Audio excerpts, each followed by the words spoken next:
Hey, what's up, everybody? I wanted to do a quick video just giving my viewpoints on a couple things. Basically, to put it bluntly, the state of boxing at present is a bit of a joke. And listen, I know we've been here before. I know that things will bounce back. I get it. But we're almost in March. And right now, Fury versus Usyk isn't signed. Spence versus Crawford, forget about it. I mean, even Wilder versus Ruiz, which that platform PBC has been planning for a very long time, that's not going on.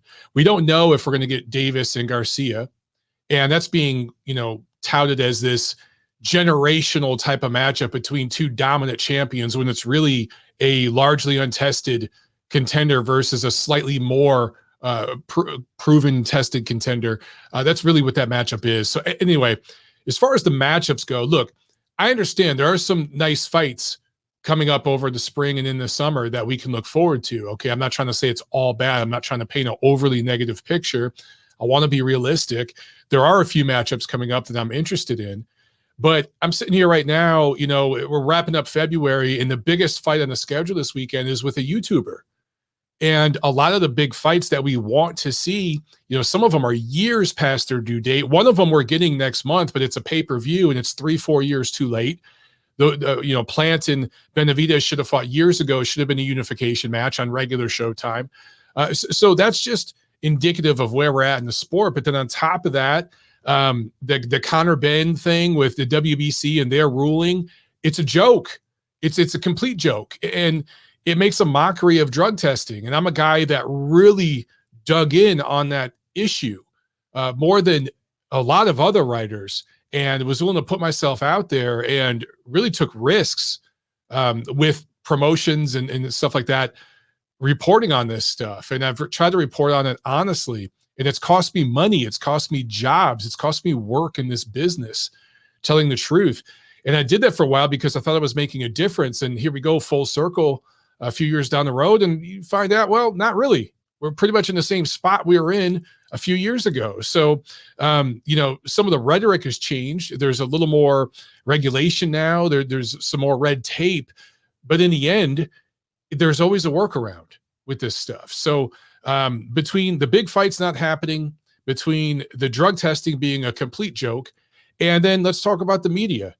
Right now, with the boxing media, I mean, there's only a handful of reliable, reputable reporters, and they're bought and paid for the most part. They just do puff pieces. They're basically promotional outlets for the promoters, the networks, the fighters, and they don't really challenge anything or ask any hard questions. And they try to basically sell you every fight like it's the next biggest thing, and you got to see it. They're not telling the truth. The handful of people that dare to tell the truth, whether they're in the boxing media or in the boxing community, and not necessarily media guys, but just the members of the community, you get outright attacked. You get viciously attacked, personally attacked. And people will try to cancel you. They will try to get you out of the sport. I know this because I've dealt with it myself. And there was a long time where I could deal with the personal attacks against me, my wife, my brother, my family.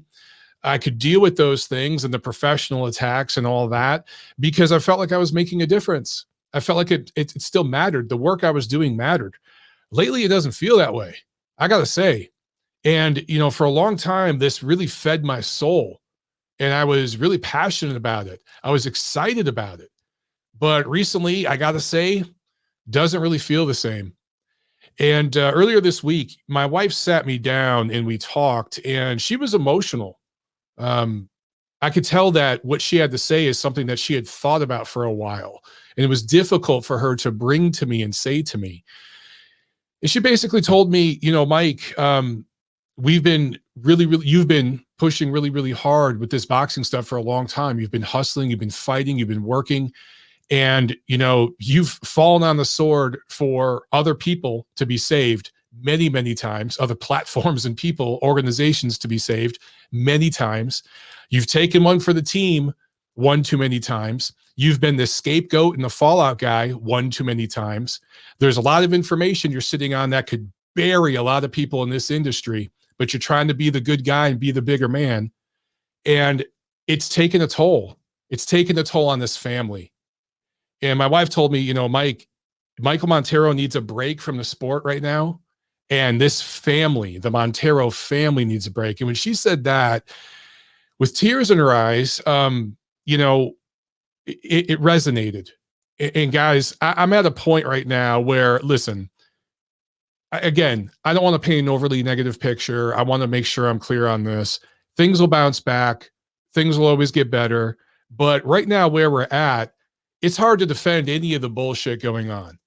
And it's hard to do a show every week and put on a face and pretend like things aren't completely effed up right now.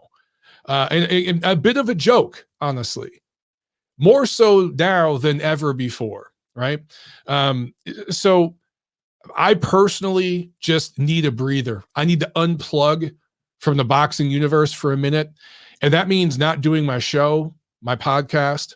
That means I'm probably not going to be very active on social media, be it Twitter, Instagram, whatever. I may post some pictures of my daughter and my family and stuff, but that's the key point here. I need to focus on my family, my wife, my daughter, and get back to basics and get back to what really matters in life, and reevaluate what I want to do in this boxing game. I've competed as an athlete in boxing. I've been ripped off by the judges multiple times now. I've done some other fights that I haven't told you guys about. I've kept it quiet because I wanted total focus. So I didn't talk about it with you guys on my show or anything, but I've had some up and down experiences with USA boxing and amateur boxing being completely robbed. So dealing with that, and then dealing with all the things in media, the personal attacks and all that, the crumbling of reputable media and certain platforms and organizations going away, while others, which are crooked as hell and continue on. It's a little tough right now, guys. On top of all of it, the big fights aren't happening, the fights that we want to see. So, yeah, this is me saying I'm going to unplug from the boxing matrix for a minute here and just reevaluate, because maybe I need to just stop giving a damn. Maybe I need to stop caring about this stuff so much and just go back to being a fan who enjoys watching the fights and not really caring about the politics, the shadiness, how the sausage is being made, how people are being manipulated, used, taken advantage of, how there are gross double standards, completely different rules for one fighter versus another fighter. Some fighters at 147 conduct mandatories and have it their way for years. Same fighters at 140, they're stripped immediately of their belts. We see, all that stuff going on. And maybe I just need not give a damn and just watch the fights like a casual fan and go back to being how I was when I was younger. That's what I need to reevaluate right now. That's just kind of where I'm at. I wanted to let you guys know because I'm not going to be doing any posts for a while. I ask that you please stay sub to my platforms and recognize that, I'm not saying any of this is permanent. I'm just saying that we need to make some changes, and I need to reevaluate where I want to go and what I want to do with all this, because I feel like I've been completely spinning my wheels. And this isn't me throwing a pity party or anything like that, or me quitting or capitulating. It's me just simply reevaluating and doing what's best for me, my family, my soul, honestly. My wife told me, she made an analogy to a light bulb. And she said, Mike, normally you have a very bright light. When you walk into a room, people notice you. You have a big energy. People are drawn to you. You have a very bright light. And for boxing, you've had this really, really bright light shining for years and years, ever since I've met you. This is my wife talking. And she said, lately, it's been very dim. It's just been drained. That energy and that light's been dimmed. And you need to take a break and recharge your batteries to get that light shining again. So that's where I'm at, guys. I hope that you understand and you're cool with this. Life is a series of reevaluations and adjustments and growth. And I think that's a healthy thing to do sometimes. So I'm going to unplug from the matrix and focus on what's real and what's important. And on the other side, we'll see what happens. All right, guys, I'll see you at the fights. Peace.